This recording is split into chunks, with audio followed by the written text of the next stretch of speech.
So, Nakul, firstly, a huge welcome to you on Filme Shilmy. Like I mentioned, it's been so many years since we've been planning to do this Yes, interview, and yes. I'm thrilled that it's happening for Never Kiss Your Best Friend. So, huge congratulations, first of all, on season 2. Thank you, Anuj. I'm so happy to see you and happy to see you in a full bloom beard. It looks so dope on you, man. Oh man, don't man! I need to get this shaved as soon as Why? possible. It looks Yeah, great. यार मेरी ये मेरी life की सबसे बड़ी मतलब ये है कि मेरी दाढ़ी बहुत ज्यादा लाइक उगती है और फिर जब मतलब it's just too much. I'm gonna end up becoming Santa Claus at this point, to be honest. I have to look for it as well. But look, I think speaking of Never Kiss Your Best Friend, besides the breezy appeal of the show, I think it deals with complex adult relationships and emotions. So how much were you able to resonate with the theme, especially? Firstly, I have to confess that I'm a bit away from the biological age I get to play much older in real life, and I think that for me was a huge draw because it gave me a great kick to say go back and especially the first season to go back and live your college years and your first love, best friend, and I thought it was such a relatable emotion all of us have experienced, gone through, felt, fell out of friendships, fell in love with the same friend. That I felt it's a story which would connect. And I thought, with the first season coming out and it reaching so many people and a second season being sort of sanctioned, that was proof in the pudding, right? That I felt my choice was validated there. And when the second season sort of came along, I was initially sort of skeptical as in where do you take the world? Because you can't keep living the same life. It has to now sort of grow up and evolve because as much fun it is to be that age, to make another 8 episodes, you need a slightly more evolved and larger world. I think season 2 sort of gave us that canvas. And it also gave me Sumer Singh became, now there is the ambitious and professional side to him. He's found his feet. He's found what he wants, but what he doesn't have is his best friend by his side and the love of his life. And he thinks it's okay, you can get on with life only until he finds her at the same place he's going to work at. And then how life goes topsy-turvy and all of that. And I thought it was a great premise for a season 2. Absolutely. Now, I think what I find really fascinating is the fact that you and Anya are returning for this second season. Yeah. How challenging is it for you, as actors, I guess, to resume those characters that you left off, especially when they are sort of left off on quite a heavy note? How difficult is it to bring them to life again on screen? I'm pretty sure Anya would think or say the same. For us, we knew the DNA of the characters. We were part of the birthing process. In a way, we gave life to it alongside the creators and the writers. So hence, you always knew what the inherent and instinctive nature of the characters. Yes, they've evolved.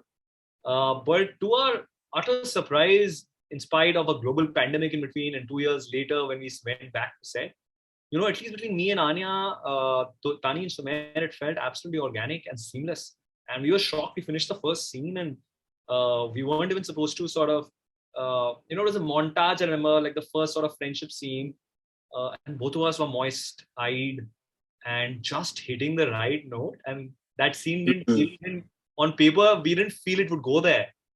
I think that's the beauty when two people know their roles. And also it helps that you have great comfort, with your co-actor. And so I think Anya would say the same. I don't think it was that difficult.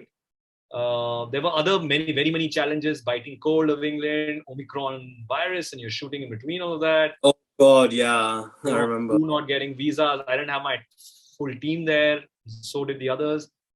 There were many other challenges, but this wasn't the challenge. Okay, that's interesting. I mean, that's quite. I think I read an interview I think Karan had done, and I think he was really scared as well about shooting amidst this very medically turmoil that we're sort of fighting at the moment. So I guess that must have been. I guess you must have had a similar fear as well, right? Yeah. You don't know because in London no one masks up, right? So you're like, the numbers are going through the roof, but everyone's behaving like nothing's happened, right? So it was a catch-22. As Indians, you're always overprotective and like wanting to safeguard yours and family's health and friends. But we were shooting in a place where no one really masked up and was hard. And as an actor, you can't mask up, right? When you're Yes. so yeah, I mean, those are some challenges. Not to say that we were the only ones going through it. The world was going through it. But hey, I thought we were making a light, fun, breezy show. It's going to be a breeze. It wasn't because of all of these reasons, right? So it became a little bit more challenging, I'd say. Right. Now, I mean, Nakuul, I must say and congratulate you actually on Bade Acche Lagte Hain season 2. I mean, I think I messaged you when I first saw the promo. You did. I remember. So damn excited for it. And you know what? I must say, this is actually a really good sort of, I guess, take on the original series, because I mean, Sakshi and Ram have left such a huge impact with their characters that they played. So I was really, in a way, fearful as well to see how you will do it. But I think you and Disha have been killing it. In fact, it's great to see you both reunite after 10 years actually since since we started. Yeah, exactly. Yeah. So, but I think in light of Ram, and I think in light of Sumer, I've noticed that quite a few of your characters in your career you've played, they're very compassionate. They're very gentle at heart, but then they're also toughened by pain around them, and circumstances around them. So is this a theme you closely resonate with as well? I mean, not just as the actor, but also as the person. Such an amazing observation, Anuj. No one's ever brought that to my notice. You're right. In fact, back even when I was doing Ishbaz, Chawai, for all his sort of bad boy, very business-like sort of demeanor, inside there was a very compassionate heart which really sort of was beating for his family. Whilst of course I think the characters are created by the writers, the creators, I feel you also cast actors because they also bring in certain elements which are them, right? And it's something I'd like to sort of give to my characters because I feel they need it. It's not that I would do it to every character, but I feel that kind of rounds up a character, right? Like Sumer and Ram, both are supremely loving characters. But also protective, can be instinctive, can be, I mean, I'm generalizing both of them right now, but I feel that the base of all of this is compassion. Like, what is friendship, right? Respect, compassion, and sort of understanding each other. And that is something sort of I borrow from my personal life and sort of layer my characters with, because I feel it kind of plays well on at least these 2-3 roles I've had. So you have an element of that, and that's something you bring from your own life, I think, I mean, just again, on Bade Acche Lagte Hain as well, I think because it's quite different to what you've done before, because I think a lot of the series you've done are like original characters. They're obviously from scratch. But here, when you obviously have a very popular character that you're playing again, how difficult is it for you as an actor to not, I guess, directly emulate that, but rather draw inspiration and then have your own spin to it? So how challenging is that process as well as in terms of acting? I wish I could romanticize this and say it was a struggle and it was a challenge, Anuj. That would be great for the headlines, please. It would be a great clickbait, but it wasn't. And there are a few reasons. One is the Bade Acche, the first season happened in 2011, right? That is exactly like a decade before us. Yes. Those were different times. I was not a professional actor then. I've watched bits of the show as an audience and absolutely loved it. But now 10 years later, having been now a part of the industry, it's my 10th year in the television industry, drawing from your own growth and inspiration, you have your own spin and take on things. The good thing is whilst I have a lasting impression of what Sakshi and Ram did, I have no recollection of how they played it. So the effect is still on me. The how and why I can't remember, which is great because I said, hey, these are new characters. For me, they were new characters. Whilst they could have been old for people who watched it. So I didn't let that judgment color my imagination. Right. I said, okay, these are similar traits we have on paper. How do I color this with my imagination? How do I make this Ram my Ram? And it had nothing to do with I should make it different, because I didn't remember the earlier one. I remembered just Ram Kapoor and Sakshi Tharoor being smashing on the show. I don't remember how they were. So it lent to an original sort of imagination and coloring of it. So I'm hoping that people who've seen both, they would be a better judge of it. Would be able to tell you that if this Ram is different from that Ram. In my mind, I think it would be completely different. We're different personalities, we're different kind of actors, right? And not to take away from the fact that I'm getting to do the second edition of it because they did a phenomenal job with the first. They started it. But this fire has been lit by me and Disha, and I'm proud of that. No, and so you should be. In fact, I was watching one episode. In fact, a daily sort of, I guess, ritual, we can say, in my household is actually my mom watching Bade Acche Lagte Hain. And every time you come on screen, like literally, I think there was one episode where you were basically standing up for your mother-in-law, and he was just like, and she's like, what an actor he is. And so my mom is perhaps your biggest fan, by the way. I must convey that. Love to mother. But no, I think again, just again focusing on Sumer and again your characters, even Aditya from Pyar Kar Dard Hai. I feel what you've done, and again, not to kind of make it gender specific, but I think it's also a very important thing to highlight, is that all your characters, even though they're very gentle, they're very gentle, even though they are facing so much pain, there is that sense of not them getting drawn into that toxicity. Of course, he makes mistakes, which he does as a human being. But how important is it to showcase, sensitive and emotionally challenged male characters, Because I asked Shahid the same question for Jersey, because it's nice to see how there are characters which are vulnerable. So how important is it, do you think, to showcase this? I think Ram is an embodiment of what no other television character is for a leading man. He's extremely vulnerable. He is very sensitive. He is very expressive. And these are not things which probably come very easily to men born in our generation, because I feel we've been conditioned. And I speak I speak sort of for myself and a lot. I'm not saying it's everybody on this, whoever's seeing this. We've been conditioned by the generation before who probably didn't know better, and we're all cuts of patriarchy, right? Where you've been, as a man, you're supposed to be stronger, you're supposed to hold him, suppress your emotion, keep it to yourself. And so did I. I grew up like that, and it's been a challenge to unlearn and be more sharing with my partner, with myself, with my best friends. And I'm still struggling with it, to be honest. It doesn't happen easily to me. And because of that, it happens easily for me with the characters, because here someone is giving me a chance to be who I want to be, and it is so hard for me to be. But as an actor, I can live it because it's not really me, right? So credit to a lot of sensitive, I think, women writers who have shaped most of the roles I've done. I've actually only worked mostly with women writers, women producers, some women directors. And I think I'm a product of like some amazing women giving me opportunities.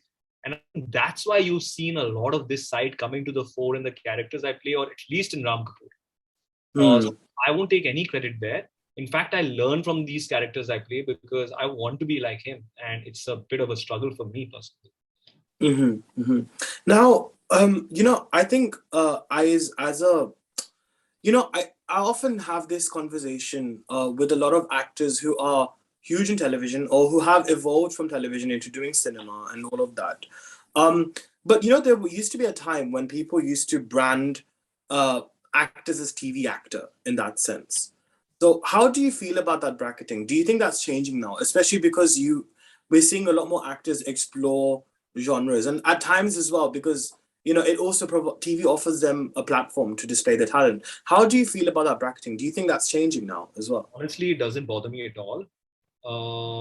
In my head, though, I look at actors as good actors and actors who are getting better, right? I won't say bad actors. It's just very unkind to say that.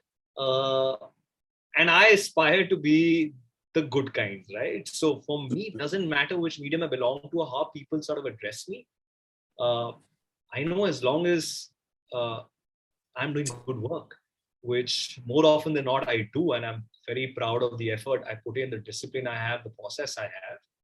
It doesn't make a difference to me, an iota of difference to me if someone addresses me as a TV actor or TV star, because I own it, man. I am a TV star, and I am the flag bearer of the modern actors there is on television, and the very few actors who've continued to sort of hold a career for 10 years, be a leading man, and still be relevant across maybe different mediums. I take great pride in that. So I'm absolutely okay if you'd like to tag me like that. But hey, I'm going to surprise you time and again,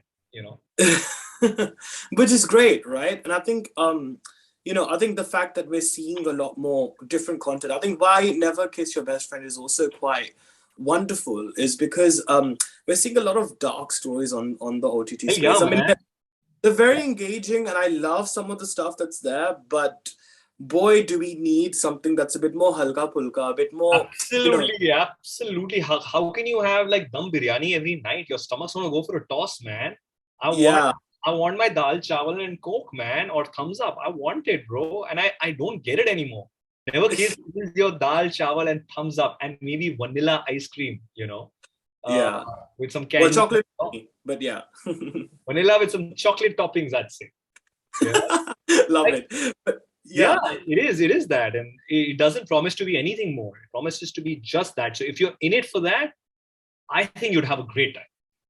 Right. But why do you think, I mean, I know I'm throwing you a bit under the bus here, but why are we seeing so many dark stories on the OTT space now? I mean, is it an audience preference, or do you think it's just a trend to gain more commercial traction because they've seen XYZ series do really well? So makers want to also replicate that and try and get more clout from that as well. My understanding of it is, so most dark stories now get, because we have the digital world now, television and film, usually like the popular TV and film always has been more massy, more reaching out to people, stories of hope, underdog. Digital as a medium is usually sort of individual consumption, right? It's what you watch on your laptop, your tablet. You watch it alone. It's not a family community watching experience. It's not like a Shah Rukh Khan film. I think that's a time when people want to. Everyone has a dark side, right? And not all of us are, not all of us can be all the time just hunky dory. All of us deal with our own dark side, right? Yeah. That dark side you don't want to share with the rest of the world. The digital gives you to explore and experience that in your own cocoon. And I think that's why these stories do well. You put the same story on TV or popular film, I don't think it'll do as well. Yeah. Interesting. And it's interesting you say this, actually, because I've noticed, and I don't know if this is related to what you're saying, but just an observation that I've seen is that if there's a film like Bade Acche Lagte Hain, for example, right? Now that was an amazing film. It was such a beautiful film. It was incredible. I mean, as you know, for me, it was very personal as well for many reasons. I hear you, man. But then when it came out in cinema, it didn't do that well. But then suddenly everyone was lauding about it when it came on OTT. I just feel like, well, I wish kind of people gave it that same appreciation. So I don't know if this is related to what you're saying, but it just goes that. I feel damn happy that today digital exists, that Bade Acche Lagte Hain is being watched at homes. Back in the day, it would have come to a theater and gone. One would have. I feel this is one film which is done so much for the LGBTQ community and for it to normalize, things, to have a conversation. And it's not a hunky-dory story. I think it's such a realistic portrayal from both ends. It must be watched by everybody. And I wish this comes on television ASAP, because I really hope it's watched by everyone. Movie watching now is is watching, which if you can afford tickets, if you can find time, it's a big ticket experience. I feel a film like Bade Acche Lagte Hain should be on television and OTT. I am so glad it's being embraced by people. Yeah, it's interesting. But yeah, it just goes to show that distinguishment that you kind of had highlighted in your response. Yeah. And I think it just goes to show that. But I think, Nakuul, speaking a bit more about your life and your career trajectory, I believe you made your debut with a film called Hale Dil, which was produced by Ajay Devgan. Life after that must not have been easy, because Hale Dil, unfortunately, did not do as well as perhaps one would have expected to, especially it bombed. But I still love that Oi Hoi Hoi song, because Kajol makes experience. Beautiful music. Yeah. They were very cute in that. video as Thank well. you. So, in terms of like failure and the dry patch, because obviously Pyar Kar Dard happened to you a few years after, and since then that's when your career pretty much took off as an actor in that sense. So, how did you cope with that rough patch? Like, what guided you throughout that rough patch and that down period of your career? I think that's been my most important phase of my career, and all the success of the last decade would have not taught me what those 3 years taught me. It showed me a time when my phone stopped ringing and no one called or no one answered my calls, right? Overnight, from being the most promising thing there could have been to no one really caring for your call. It made me a bit of an introvert. If I look back now, maybe I was also kind of depressed because I thought it was a personal failure when it really wasn't. You know, if only I would have been wiser and mature, I would have understood and celebrated the fact that somebody gave an outsider an opportunity to be in a big Bollywood film, which has got music by Vishal Bharadwaj and produced by Dedhia. May not have been a great film, but what the hell? Not everything in life you try has to hit the mark as long as you're sincere about your approach. But I think those 3 years made me realize that nothing can work unless your internal works, right? And I went back and did a lot of self-work spiritually, went back to theater. I said, I have to become a better actor. This is not enough. And I think those 3 years really molded me into the professional I am today. And when I look back now, I have only gratitude for that film experience because I think that taught me how to handle any amount of success or fame or stardom which has come my way. And now nothing phases me or throws me off or puts me down because I'm like, hey, I've seen that. People didn't care about me and now people care about me. But hey, it's only because of something transient. It's because of an outcome of success. So I'm able to sort of look at my life beyond just being an actor or beyond how people perceive me to be successful or not. And that's what that job taught me, right? To not take yourself seriously, to not really give into this false notion of you have failed or you have succeeded. You have neither succeeded or nor failed. It's a collective effort. And sometimes it's rewarded, sometimes it's not, but the experience is still always enriching. It's always rewarding. Hence, when I look back with gratitude. Right. Well, that's wonderful. I think that humble approach definitely comes across, I think, in your craft as an actor. Another observation on a bit more of a lighter note, actually. I remember when I watched Pyar Kar Dard Hai, I often used to think that your acting reminded one of Hrithik Roshan. Like there seemed to be that Hrithik Roshan-ness coming through your performance. So to what extent has he been an inspiration, I think, for you in terms of the craft? Or is it just something that just naturally comes out and you don't subconsciously try to bring out that essence? Funnily, initially when people used to say that, I used to be like, hey, come on, man, how can you make that comparison? Also, it's unfair on him, man. He is a decade my senior, accomplished, very, very someone I look up to in the industry. But to be honest, my influences have never been the generation before mine. I've always looked at, in fact, my influences have never been actors. I've always looked at sports and sports people for my inspiration. But I do recognize that our timbre of voices is similar. His sister has pointed that out to me once, and there is similarity, I think, there. There is some similarity in the fact that we have light eyes and we look a certain way. But that's beyond my control. But I've begun to understand that even if it does remind people of another actor, I don't think it's humanly possible to bring honesty and realism and feeling if you were being another actor. You can mimic someone, but you can't bring authenticity and you can't make people feel if you weren't doing you, right?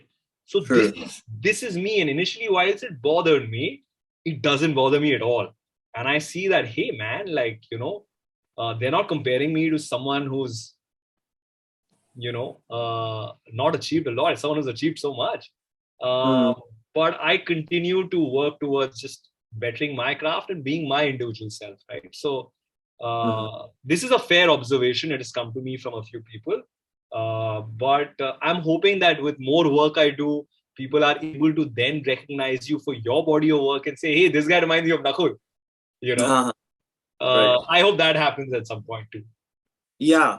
I think it's interesting. We were talking about the dark roles that we're seeing a lot on the OTT space. Yes. And obviously, again, the sort of soft, gentle characters and how well you portray them. But are you tempted at all to maybe explore a very dark shade, or a shade which perhaps people haven't seen you in? I mean, and what style of a role do you think that will kind of satisfy you and offer you that experience? Man, of course, I'm here in it for the entire buffet. I just don't want to have them, the Italian section of it, man. I want to own the Indian section. I want to go have the Mexican, Chinese, top it up with dessert. Every actor wants to, right? So whilst I might be known for the sort of romantic genre of work I've done, I think Ishqbaz gave me an opportunity to dig deep into that. There was an entire track where Shivai Singh Oberoi had PTSD, and Oh yes. I thought that was also personally a work, like a phase of time, which I'm very proud of the work I did and what I felt. Oh, absolutely. But of course, on the whole, people don't remember it for that, because the show lasted so much longer and people remember it for, the romantic genre of show it was. Having said that, I absolutely want to, because all of us have like multiple dark sides to our own self, yeah, which we sometimes don't even share with our own self. We are scared to sort of, address it. I'd love to, man. I'd love to play a military man. That's something which is top on my agenda. It would make my dad very proud. I'd love to explore, like, one of the shows I saw in the last 1 year, which I really enjoyed, was Mumbai Diaries, which Nikhil Advani created. Oh, amazing. I thought it was so real. It was so raw. Doctors and, entire 26/11 happening. I watched Kali Kali Aankhein, which was made again by a well-known television director, Siddharth Sen Gupta, and I loved what Tahir did in it. And I saw that role and I said, hey, man, I'd love to do this, right? So, of course I want to, yeah. And I'm hoping if I keep dishing out some great Italian, which I'm at right now, like the buffet section, if you'd call the genre I usually do, someone will be audacious enough to offer me Chinese and Indian, and I'm pretty convinced that it will happen. And I wait for that day and that role, and until then, I'd keep regaling the audiences with what I am doing. Right. Bringing you back into the Indian genre, I guess you said that you're the Indian section of the buffet that you're at. We live in an era where I think everything seems instant. It's funny we're talking about buffet and everything's instant, right? But love seems to be an ideal escapism material for cinema nowadays. I mean, that's what I feel. It's like, "Arey kash mera boyfriend aisa hota, kash meri girlfriend aisi hoti." It's that kind of an ideal thing, which perhaps has been going on for a while, but it seems prominent that nowadays. So what is your view on the way romance is portrayed in modern Indian cinema, in television and digital content nowadays? Like, what is your view on it, especially given in light of the series that you've just done? I think we're coming of age, especially the show, which is just dropped now, Never Kiss Your Best Friend season 2. I feel whilst the first season was about these two best friends, young adults who found love, the second one it's today, it's real. It's about how love gets complicated when you run into your ex at a professional space, and then how that ex is allowed to move on and you're allowed to move on, and that doesn't mean you might have lost all the feelings for that person, right? And you continue to sort of bracket those feelings with different people differently, and you might find friendship with them, but there will still be a part of you which might still love them like a lover. And all of these are so relatable, and I feel like sort of palpable issues of today's generation. I mean, all of us go through it all the time, right?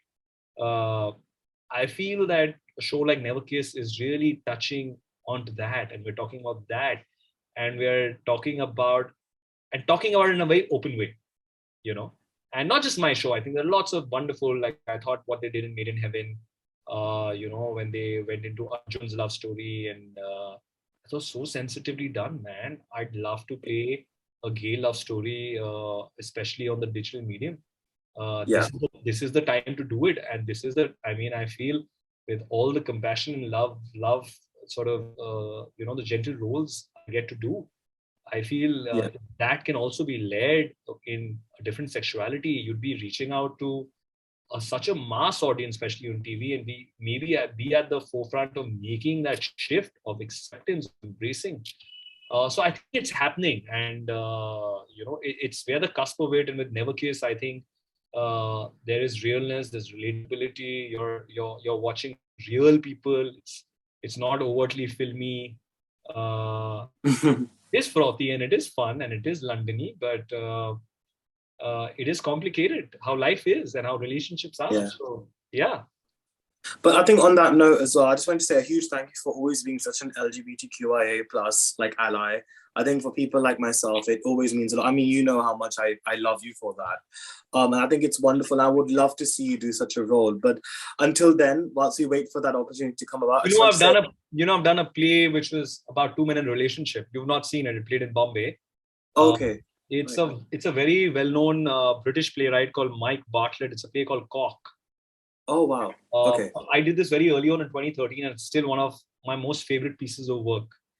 Amazing. But I am really hoping I get to do this on screen because it'll reach a wider audience. Definitely, man, 100%. But look, Nakuul, I think on that note, a huge thank you so much for joining me on Filme Shilmy. I think it's been 4 or 5 years in the planning, but I'm so glad that thanks to ZEE5, we were able to make this happen. And again, keep rocking it. You always make me proud every time I see you on screen. And yeah, congratulations once again. Such a wonderful exchange. I'm so happy to have chatted with you today, Anuj. Thank you. And please binge Never Kiss and message me what you thought. I will definitely do so. And come to London very soon again. It's going to happen. Fabulous. All right. See you later, Nakuul. See you.